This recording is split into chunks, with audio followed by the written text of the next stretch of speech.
Bonjour, nous sommes en 2021, nous sommes dans le site de l'Institut Docteur Angélique et dans une série de vidéos consacrées aux commentaires de toutes les paraboles. Ce catéchisme donné par Jésus qui, certes ne suffit pas, est éclairé par ses enseignements en clair, mais tout de même, à partir de ces histoires-là, on peut aborder pratiquement tout ce qu'on appelle la théologie morale, l'eschatologie aussi. Et je voudrais justement commenter une des paraboles les plus importantes en ce qui concerne la punition finale des méchants, ou plutôt j'aborderai la question de la justice de Dieu. Il est vrai que jusqu'ici, j'ai beaucoup insisté sur sa miséricorde, la façon dont il passe son temps à venir chercher la brebis perdue, etc. Il faut savoir que, à partir de cette parabole qui se trouve en Matthieu chapitre 21, verset 33, certains théologiens ont dit « Oui, il est miséricordieux là pour le moment, mais il redevient lui-même après, il redevient un Dieu de stricte justice absolue. » Et je dirais carré, en point que tout homme qui, après le coup près qui est l'heure de la mort, est trouvé sans la grâce, quel que soit le motif. Il y a les vrais méchants évidemment, mais il y a aussi les bébés morts sans baptême, il est séparé de lui pour l'éternité.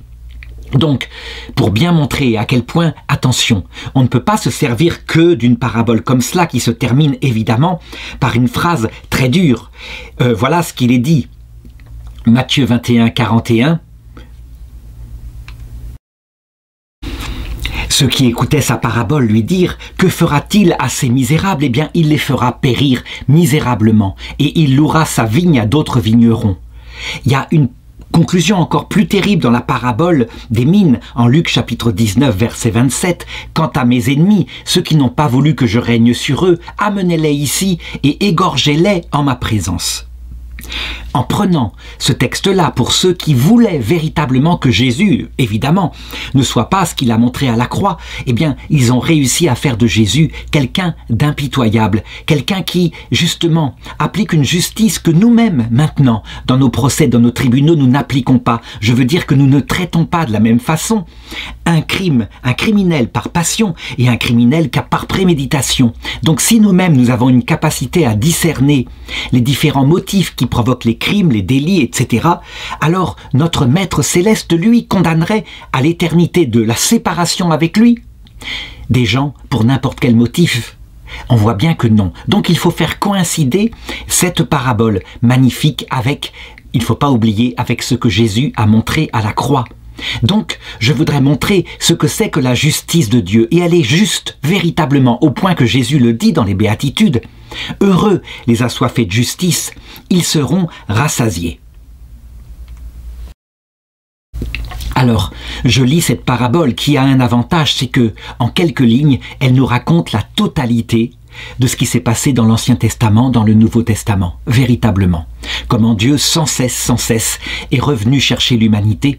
Mais j'ajouterais, ce n'est pas dit ici, ce n'est pas la pointe de cette parabole, comment il a, par ses prophètes, ses envoyés, fait évoluer l'humanité. Il l'a purifiée peu à peu, il l'a améliorée. Écoutez une autre parabole. Un homme était propriétaire et il planta une vigne. Il l'entoura d'une clôture, il creusa un pressoir et y bâtit une tour, puis il la loua à des vignerons et partit en voyage. Donc évidemment, en clair, ça veut dire Dieu créa le monde. Il créa le monde et il installa sur la terre les hommes qui sont un peu ses bien-aimés, ceux qui sont les fruits qu'il veut faire porter à sa vigne, des fruits de sainteté. Et puis, il délègue pour les amener vers le salut, il délègue les anges d'abord. Il veille sur eux par les anges. Les anges, certains d'entre eux se révoltent, font tomber l'humanité, on le sait, c'est avec Adam et Ève.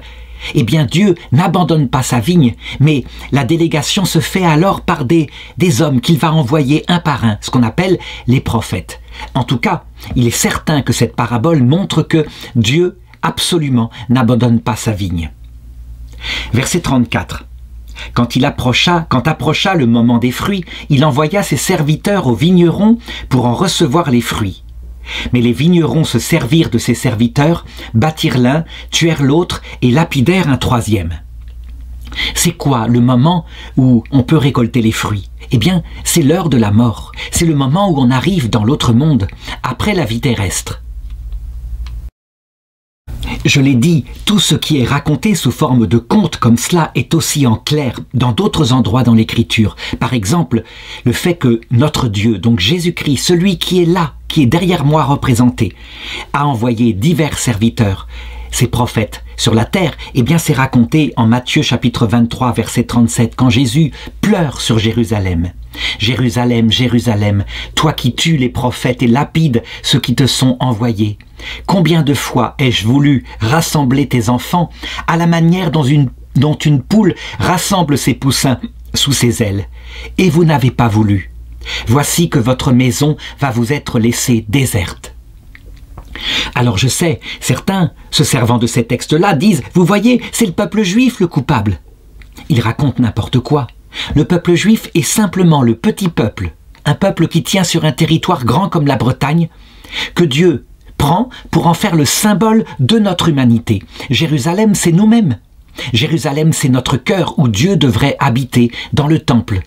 Israël, c'est notre corps, qui est le temple de Dieu, avec même la bande de Gaza, là où habitent les Philistins, qui sont comme l'aiguillon que Dieu laisse dans notre chair, pour nous permettre de ne pas nous croire arrivés dans la plénitude, pour nous maintenir dans l'humilité. Donc, il faut bien comprendre, quand Jésus parle de Jérusalem, il parle de nous, et donc en propre, ça voudrait dire, toi, qui écoute cette vidéo, toi, combien de fois je t'ai envoyé des prophètes, des prêtres qui ont fait des sermons, des gens qui t'ont dit une phrase et tu as oublié très vite. Ça nous concerne donc nous. Comment ça se passe? Eh bien, très concrètement, il suffit de regarder par exemple dans notre génération. Quand Dieu a envoyé le pape Saint Jean-Paul II, comment nous l'avons traité dans les médias, sans jamais le défendre, quand il disait par exemple, mais souvenez-vous, la meilleure prévention du sida, c'est tout de même la fidélité dans le couple, et il donnait une sagesse, un enseignement sur le mariage.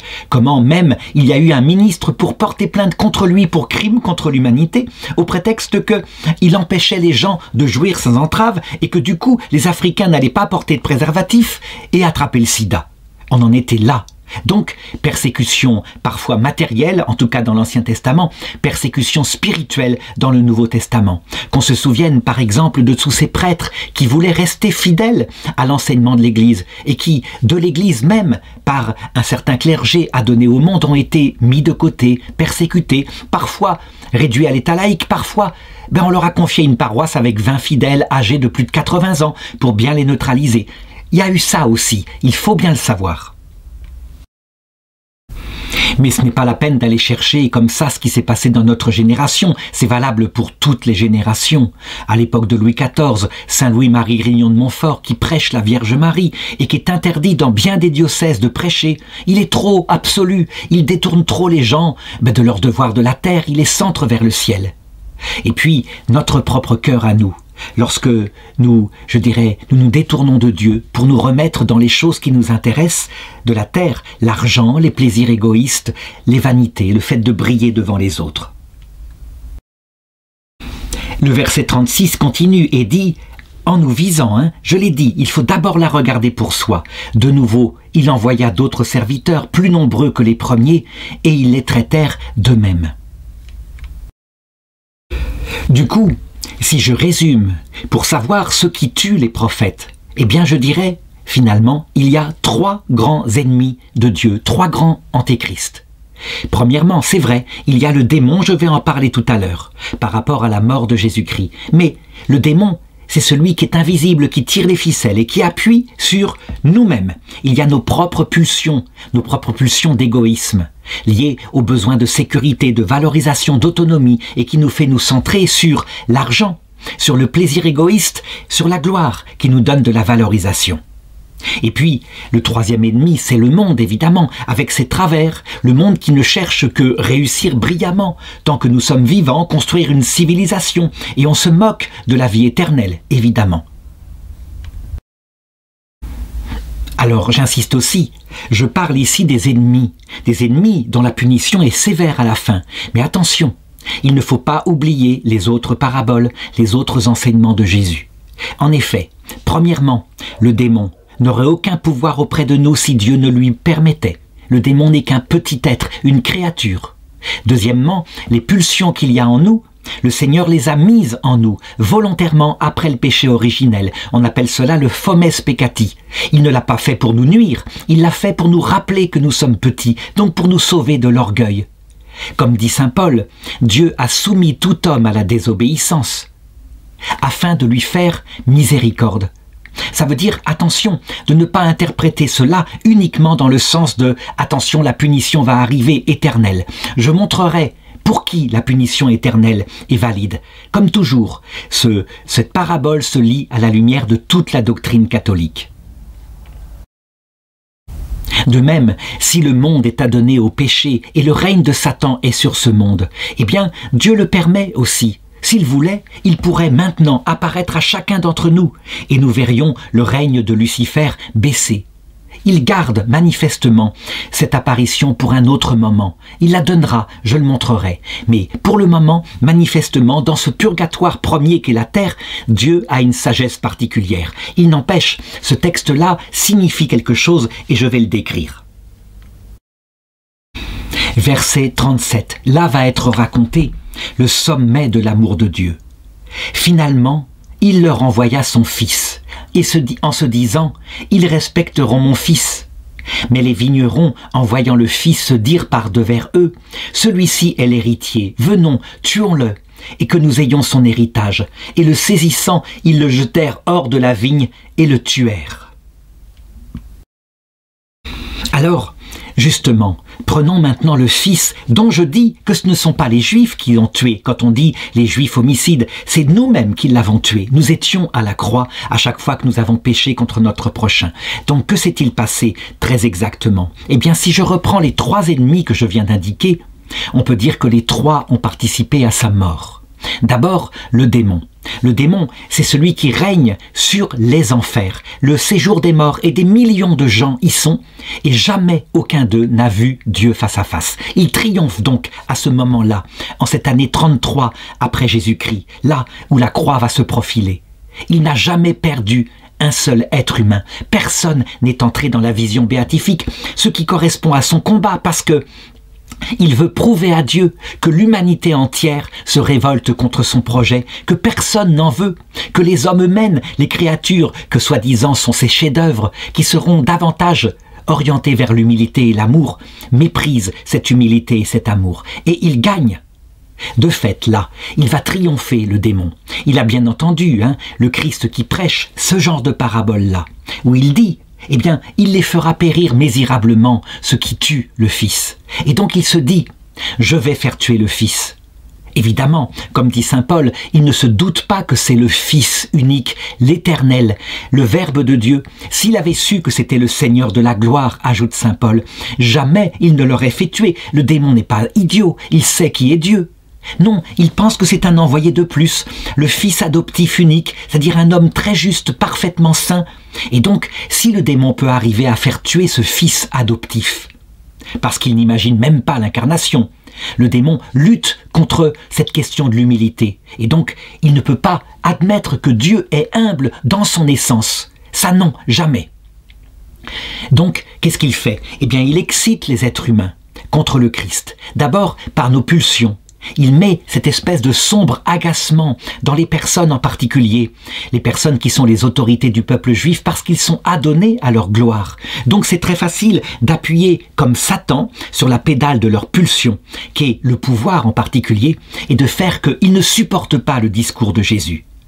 Quand Jésus va se défendre contre eux et manifester la vérité de leur cœur qui est corrompu, eh bien, il se servira de cela pour cette fois mettre en eux une haine inextinguible. Jésus, c'est vrai, leur a dit des vérités. Malheur à vous, pharisiens hypocrites. Et eux, loin de se convertir, poussés par le démon, décident de le tuer. Et ils ne céderont jamais. Ils iront jusqu'à assister à sa mort sur la croix, avant de partir un peu inquiets lorsqu'ils verront les phénomènes atmosphériques, mais qui tout de même sont pas si gigantesques que cela.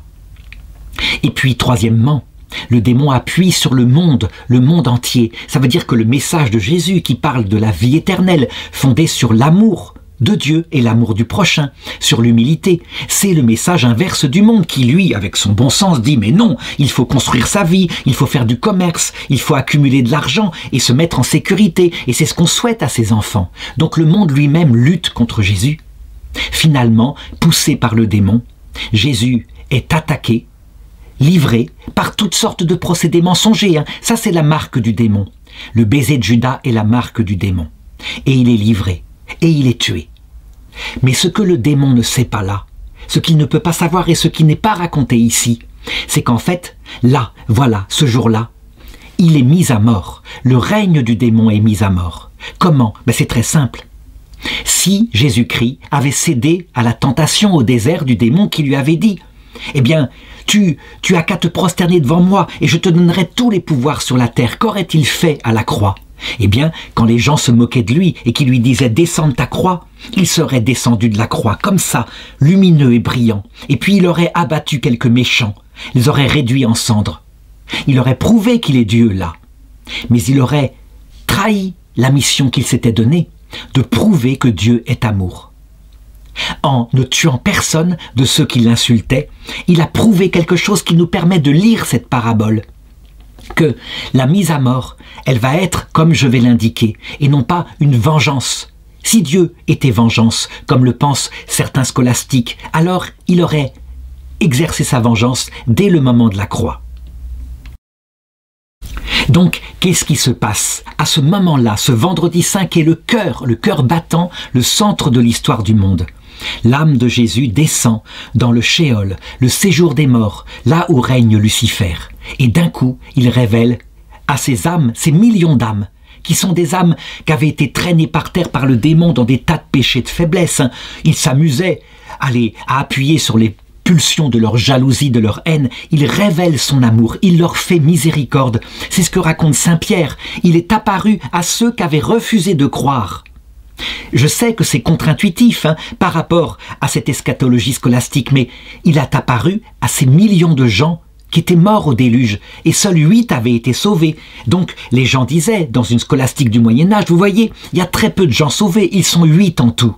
Et tout le reste est damné pour l'éternité, ce que signifie le fait qu'ils sont morts dans le déluge. Ils ont oublié le texte de Saint Pierre, qui raconte qu'il est descendu. Oui, voilà ce que je lis. 1 Pierre 3,19, c'est lui, Jésus, qui s'en alla même prêcher aux esprits qui étaient en prison, ceux qui avaient jadis refusé de croire alors que Dieu patientait, au jour où Noé construisait l'arche, dans laquelle un tout petit nombre, en tout 8 personnes, furent sauvées à travers l'eau.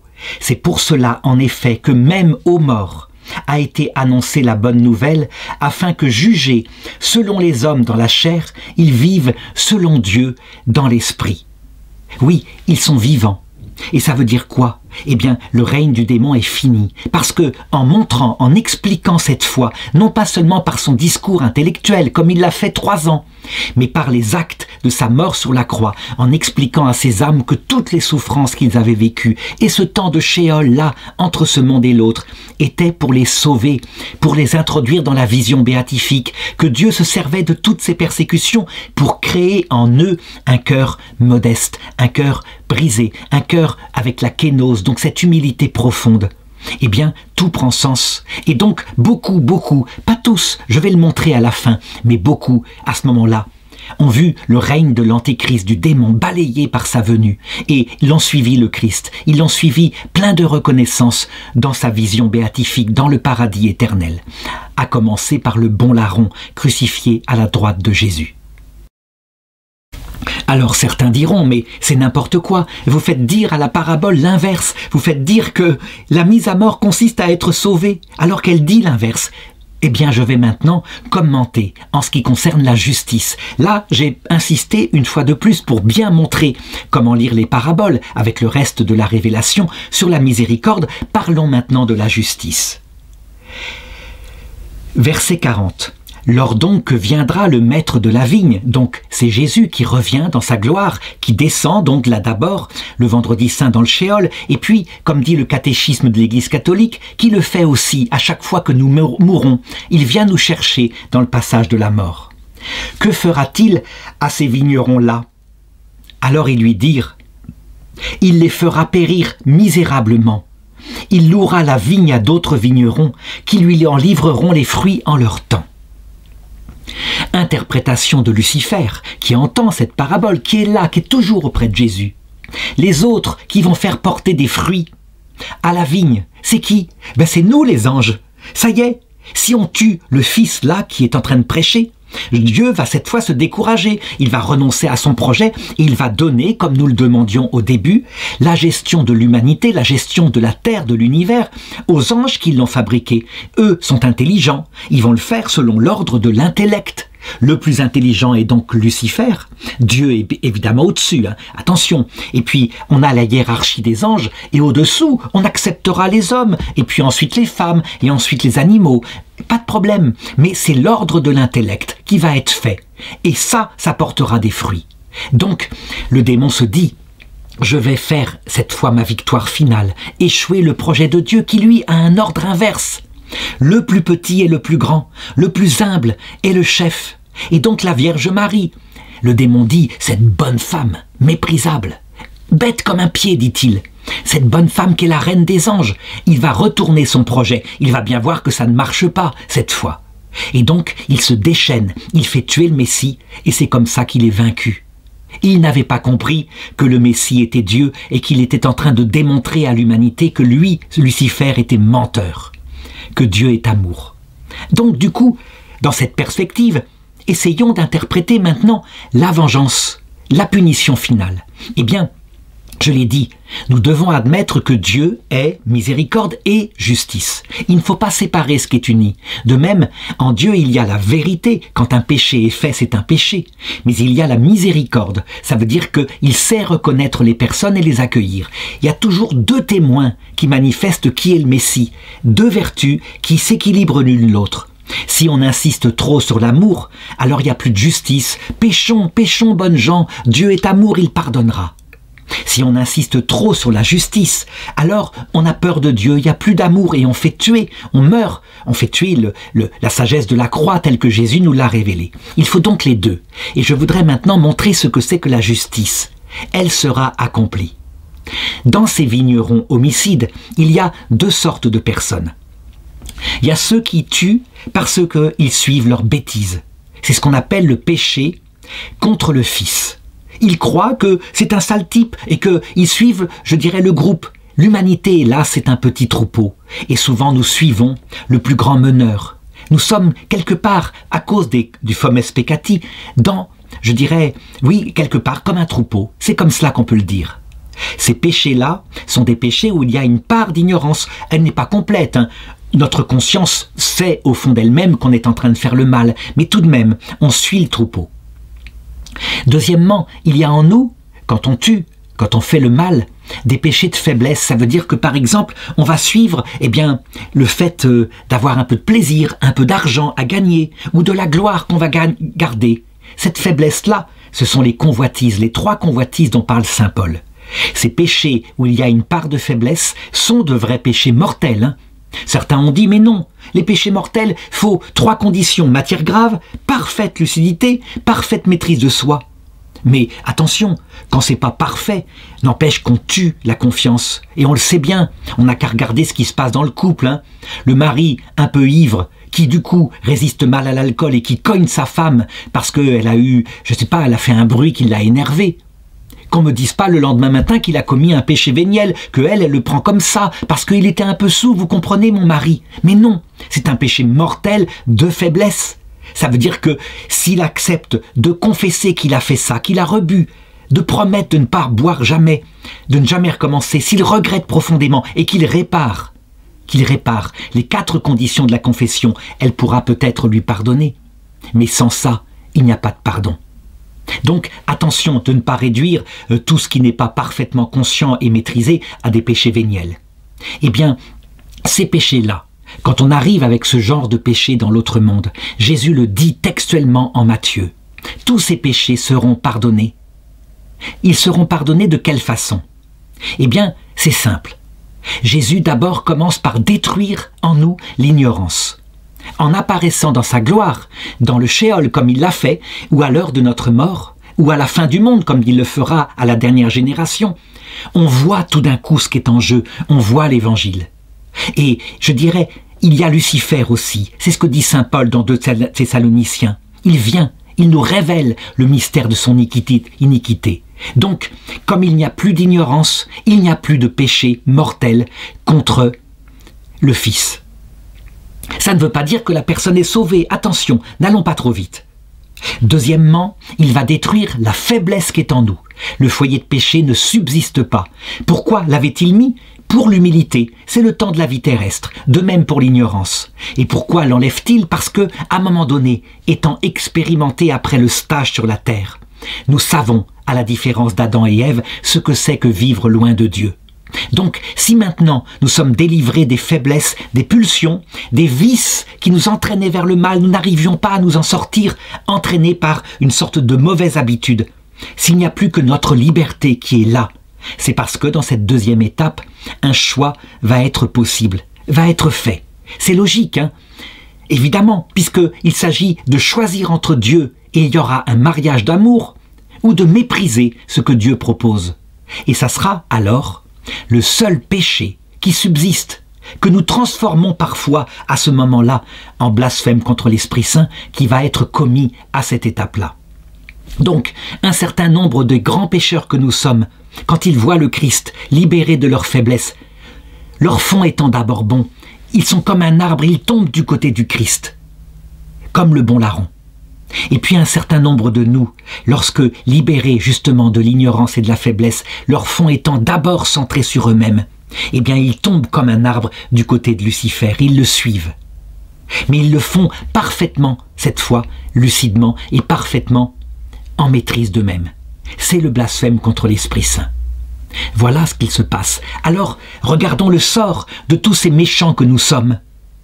Si certains d'entre nous se convertissent, il y a alors plusieurs façons de se convertir. L'être humain est tellement divers. Jésus cite les publicains et les prostituées. Elles savent depuis toujours qu'elles sont misérables. Elles l'ont fait pour l'argent, c'était tellement plus facile pour gagner son argent de faire cela que de travailler.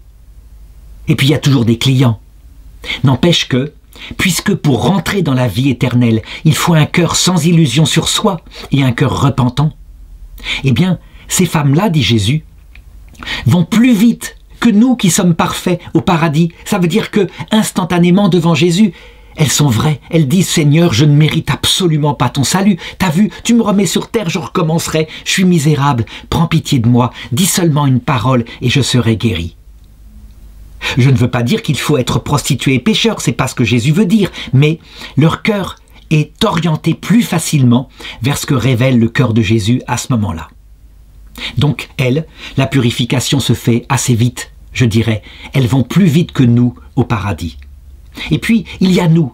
Nous nous battions pour être vertueux et nous avions bien raison. Mais parfois, nous nous battions pour être vertueux et nous en tirions de l'orgueil. Regarde Jésus, quand je vais arriver devant toi à l'heure de la mort, ça va être un accueil formidable. Je suis quand même quelqu'un de bien. Il y aura la cour céleste qui chantera pour moi en disant « Regarde, tu as été fidèle, etc. » Nous sommes, nous ne le savons pas, plus gravement en état de péché que ces prostituées et ces publicains. Nous sommes dans un certain orgueil. Alors certains disent, mais du coup, alors il faut pécher, comme ça au moins on saura qu'on n'est pas... la grâce se multipliera puisque c'est l'humilité en premier. Saint Paul répond bien sûr que non, ne péchez pas, c'est pas la peine. Le juste pêche 7 fois par jour, ça suffit pour regarder qui on est vraiment. Il faut se bagarrer contre le péché, dit Saint Paul dans l'Épître aux Romains, c'est évident. N'empêche que, à choisir entre être pauvre de cœur et pécheur, et être pécheur, mais se croire quelqu'un de bien, eh bien c'est le premier groupe qui va le plus vite au paradis. Quant au second groupe, comment il réagit? C'est très simple. Devant l'amour de Jésus, sa réaction immédiate est de dire « Seigneur, je t'aime, j'ai péché, j'étais complètement ignorant de ce que j'étais, mais je te promets maintenant, je vais rembourser 4 fois le mal que j'ai fait. » Et Jésus bénit cette personne convertie. Oui, dit-il, comme il l'a dit à Zachée. Vraiment, en Israël, le salut est entré dans cette maison car c'est aussi un fils d'Israël. Ces personnes-là, alors, volontairement et par amour, vont vouloir rembourser toutes les dettes du mal qu'elles ont faites. C'est ce qu'on appelle le purgatoire. Le purgatoire, certains disent, mais c'est pas assez sévère, c'est quand même des gens qui ont tué Jésus, qui étaient à la croix et qui ont ricané de lui. Mais non, il fait miséricorde dans la mesure où on se repent. Sauf que la personne elle-même, étant vraiment en repentir, veut payer. Et elle veut payer s'il le faut, pour toujours, en étant séparée de Dieu. Elle est vraie, elle est sincère. Il y a donc le purgatoire, qui est un enfer provisoire, mais qui est véritablement une grande souffrance, séparée du Christ, séparée du prochain. Ça ne suffit pas? Est-ce que ce n'est pas juste? Et la personne n'est-elle pas juste quand elle veut elle-même vivre son purgatoire dans la joie totale en même temps, parce qu'elle a reçu la promesse qu'un jour elle verrait l'essence de Dieu au paradis? Et puis, il y a une troisième sorte de gens. Il y a les gens qui, ayant tué le Fils, quand ils voient, et puis ils le savaient, que le Fils est là, qui leur apparaît à l'heure de la mort, ils réagissent en disant « Mais on savait bien que tu étais le Messie, on n'en a rien à faire.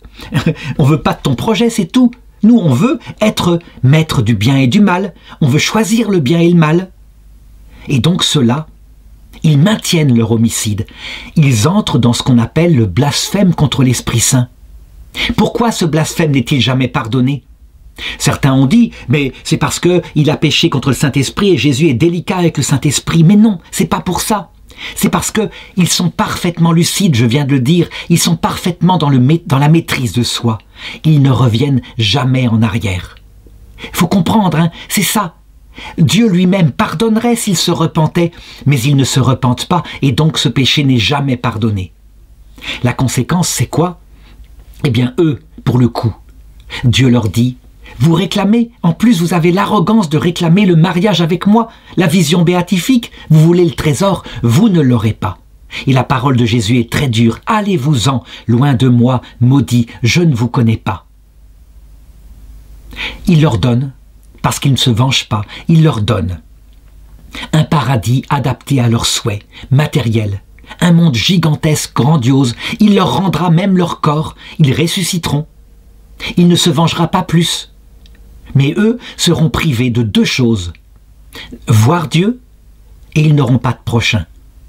La conséquence, c'est immédiat. C'est pas la peine d'aller chercher Dieu qui torturerait et qui, par exemple, comme on le voit dans le livre de Dante, qui couperait la langue du bavard, clac, clac, clac, en commençant par le bout, et elle repousse et on le recoupe éternellement. Ce n'est pas la peine.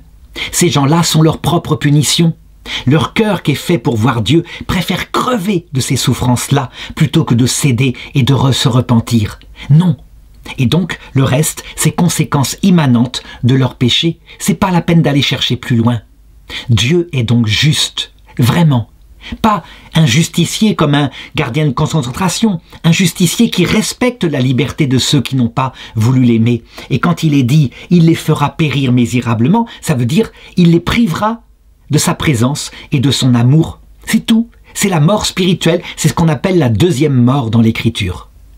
Alors là, cette parabole devient cohérente avec le reste de la révélation et surtout avec ce qu'a Jésus montré à la croix. Alors tout de même, on pourrait se dire, mais cette parabole, quand on la lit pour elle-même, elle dit pas ça, elle dit qu'il se venge, etc. Pourquoi est-ce que Dieu permet que ces paraboles quelquefois soient ambiguës, prises en elles-mêmes et coupées du reste de la révélation? Eh bien, pour une raison très simple, c'est que Jésus s'adresse à tous les hommes. Et donc, le méchant qui lit cette parabole, l'homme charnel, lui, qui a besoin d'être stimulé par la peur de l'enfer, parce qu'il n'aime pas, il n'aime que lui. Et donc la seule chose qu'il fait craindre et faire des efforts pour la recherche de la vérité, c'est la peur d'une sanction finale. Eh bien, il va la lire comme ça. Sainte Thérèse de l'Enfant Jésus le disait, « Ceux qui veulent la justice stricte de Dieu obtiendront la justice stricte jusqu'à ce qu'ils changent, et ceux qui veulent la miséricorde de Dieu obtiendront la miséricorde de Dieu. » Tout est là. C'est une pastorale de Dieu. Il le dit sans arrêt. J'ai parlé en parabole afin que ceux qui ne veulent pas croire ne voient pas et qu'ils ne soient pas sauvés. Pas sauvés, ça veut dire pas sauvés maintenant, puisqu'ils ne sont pas prêts. Et donc ils passent par le chemin du mauvais larron. Mais ce que nous savons, c'est qu'en fin de compte, seront damnés pour l'éternité ceux qui le voudront. Et ça, c'est important. Ça nous retire de notre cœur cette terreur lorsque nous sommes une petite âme. Nous ne pouvons pas avoir de terreur pour Dieu. Mais ça garde pour ceux qui ne veulent pas aimer Jésus, qui veulent que sa justice, la terreur, ils en ont besoin, et bien tant mieux que ce soit leur chemin vers le salut. Comprendre que, tout au long de notre histoire, Dieu a tout fait, a tout ordonné pour ce salut. C'est comprendre aussi l'Ancien Testament, c'est comprendre tout ce qui se passe quand par exemple Dieu, alors que l'humanité était barbare, la soumettait à sa propre barbarie. Pourquoi? Eh bien, c'est pour qu'elle ait horreur de son péché. C'était une pastorale qu'il n'aime pas, mais qu'il a pratiquée. De même, par exemple, quand il vient sur terre et que des gens périssent écrasés par la tour de Siloé. Jésus dit en Luc 13, 2, « Pensez-vous que pour avoir subi pareil sort, ces Galiléens furent de plus grands pécheurs que tous les autres Galiléens? Non, je vous le dis, mais si vous ne vous repentez pas, vous périrez tous pareillement. » Si on ne se repent pas, ça veut dire si on n'accepte pas de lire l'amour de Dieu, de comprendre que la croix qui nous frappe, ce n'est pas pour nous perdre, mais pour nous sauver. Alors quand elle nous frappe, parce qu'on est athée, parce qu'on s'éloigne de Dieu, eh bien on meurt misérablement dans la terreur. Et ça ne veut pas dire que cette mort misérable dans la terreur, elle va nous conduire en enfer. Il fera tout pour nous sauver, jusqu'à l'heure de la mort. Pour terminer, je voudrais lire un texte de Sainte Faustine qui montre véritablement que pour la punition éternelle, qui je dirais plaît à tellement de gens, il y en a sans doute qui sont dedans, mais c'est cette attitude-là. Elle le dit dans son petit journal, donc c'est au numéro 1698. Mais horreur! Il y a aussi des âmes qui volontairement et consciemment rejettent cette grâce et la dédaignent.